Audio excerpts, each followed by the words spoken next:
Уақила мәз заним қал әлләзи улида миназ зина. Заним деген кім десе, Пайғамбар айтады, зинадан туылған бала дейді. Зинадан туылған бала тексіз бала. Енді ол балада айып жоқ қой деген сөз шығады ғой енді. Ол балада не айып? Жарайды, ана екі сұмырай жасады сол қылмысты. Бала не айыбы бар дейсіз ғой. Ондай тексіз балалар болашақта да сол тексіздігін қайталайды екен. Тектілікпен туылмаған бала қылмыстың көбісін солай істейді екен. Мейірімдік, шапағат жоқ оларда. Өйткені оның қанында, генінде жоқ.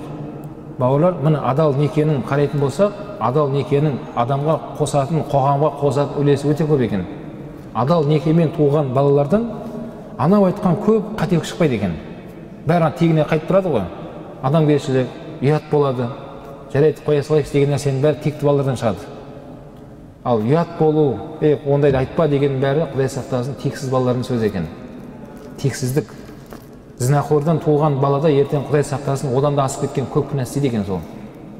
Сол істеген күнәларына тәубә қыла алмай өтетін болса, Құдай сақтасын, ол адам жәннатқа кірмейді дейді Пайғамбар алейхиссалам. Уаяқуду аля қариятин тариқ фаяқтабун нас. Және сол зінадан туылған бала, жаңа айтылды, неге оның айыбы дейтін болсақ, Пайғамбар айтады, ол бала дейді.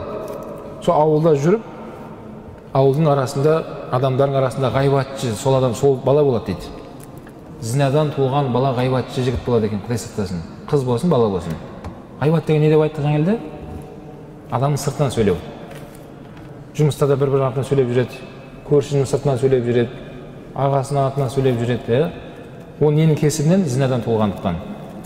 Сол ғайбатын тастамай өтетін болса, ол адам не? Жәннатқа кірмейді. Вал-ақу машкур. Ең соңғысы бұл не?